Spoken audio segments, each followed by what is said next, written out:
Then this information will be passed to posterior gray matter.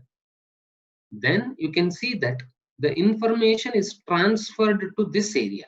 You can see this one, anterior. You can see anterior gray horn. So immediately anterior gray horn, it will pass this information through, it is a motor neuron. This is not sensory neuron. This side is sensory neuron and this side is motor neuron. The spinal cord will process that information regarding the insect which is going to hit your eye. Immediately, it will convey the information to you through motor neuron to close your eyes and turn your head. I repeat you, this process will be completed within fraction of second. 1/100th of second, this process will be completed. Once bee is coming to your near to your eye, immediately that information will be passed to spinal cord, and spinal cord will tell you to close your eyes and turn your head. How it is proceeding, you just go through. This is a reflex arc. So first the information will come to posterior root ganglion. This is the posterior root ganglion. I have written posterior root ganglion. From posterior root ganglion, it will go to posterior gray horn. This area is called as posterior gray horn. And then next is synapse with interneuron. This is the interneuron. Synapse with interneuron. Then synapse with anterior gray horn. So this interneuron, it is synapsing with, this is called, and this area is called as anterior gray horn. So it is concerned with somatic motor neuron, this particular area.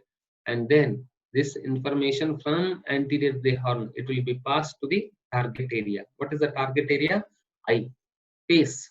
So immediately you will close your eyes and you turn the face. This phenomena is called as a reflex arc. Followed or not followed?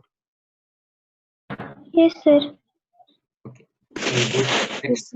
This is about the sensory functions. Now we will discuss about the motor functions. Now, motor functions. Try to understand carefully. If it is required, I will repeat again. So motor functions will be two types. We discussed about the autonomic nervous system. The motor functions will be executed by two functions. One is somatic nervous system. You heard about soma, that is peripheral nervous system. Do you remember peripheral nervous system? So the nervous system is classified into central nervous system and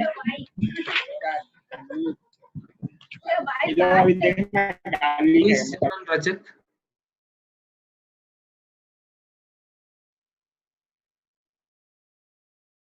Who is Simran Rajak?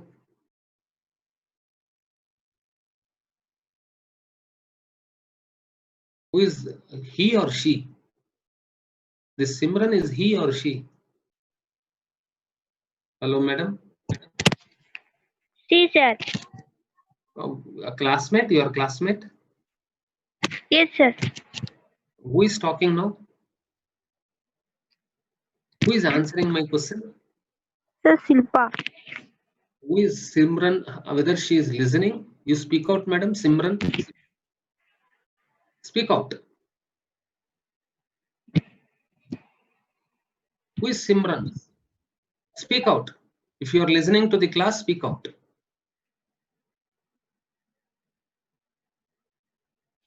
Who is CR here?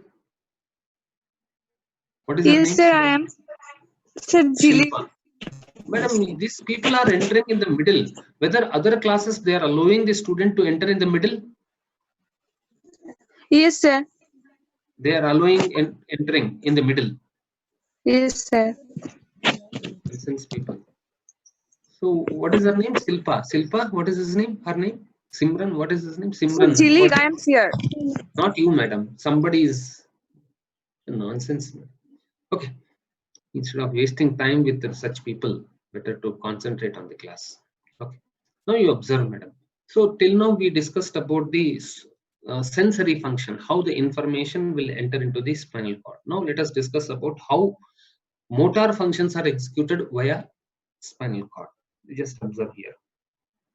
Now, this is, do you remember, this is the anterior gray horn. This is the anterior gray horn, and then this is the area that is concerned with the motor function. So brain wants to tell something to which one? Skeletal muscle. You ask the brain that you want to move certain parts of the body. Then brain, what it will do? It will execute the motor function.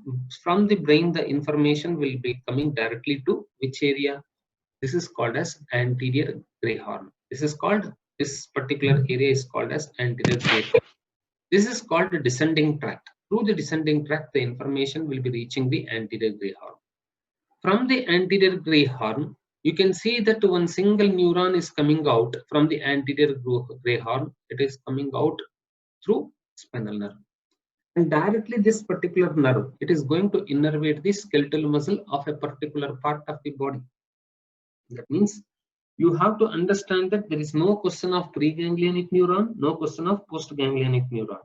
I think you remember somatic nervous system. Under peripheral nervous system, we discuss peripheral nervous system under two headings: somatic nervous system and autonomic nervous system. This is how the information is passed through somatic nervous system. Already you know that somatic nervous system, it is concerned with the contraction of skeletal muscle.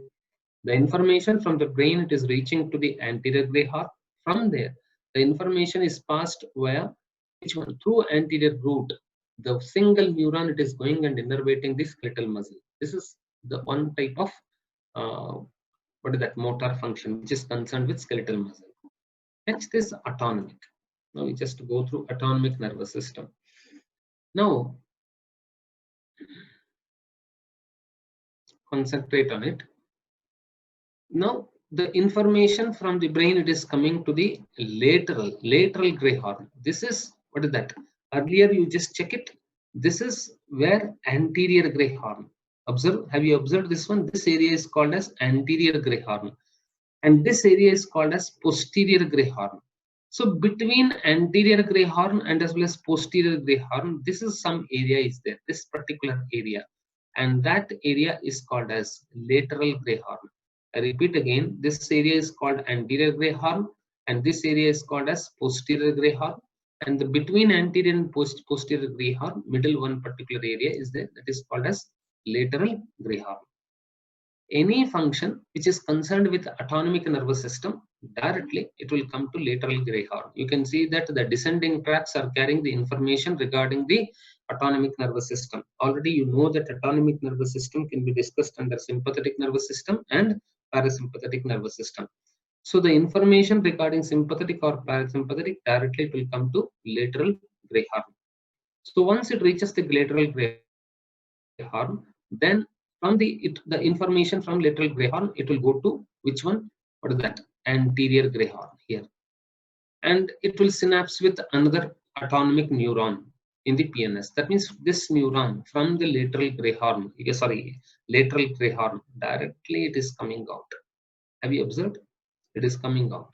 And then it will come out of the spinal nerve. Once it comes out of the spinal nerve, you can see one more neuron here.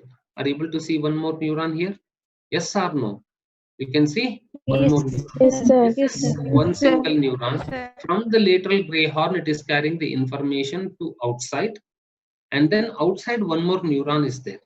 So the meaning is, this is preganglionic neuron. This is preganglionic neuron.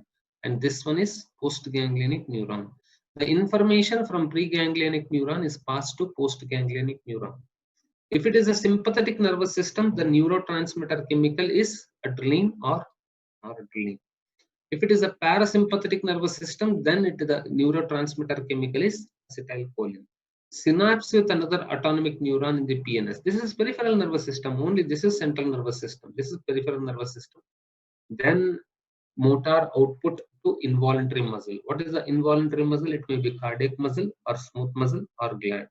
So these are the motor functions of the which one? Spinal cord. I just quickly review actually what we discussed. Then it will become easy for you to understand. Very fast I will discuss about what we discussed. This is the basic structure. This is actually the basic structure. Okay. And then last class we discussed that the spinal cord is covered with 3 layers: dura mater, arachnoid mater, and as well as pia mater. Apart from that, 2 ribbon-like structures are there. They are called as denticulate ligaments. Total 21 pairs of denticulate ligaments are there. Surrounding this particular area, that means what you can say spinal cord, you can see cerebrospinal fluid that is floating literally in the cerebrospinal fluid. The outer portion of this spinal cord is called as white matter, and the gray matter is present in the middle as capital H.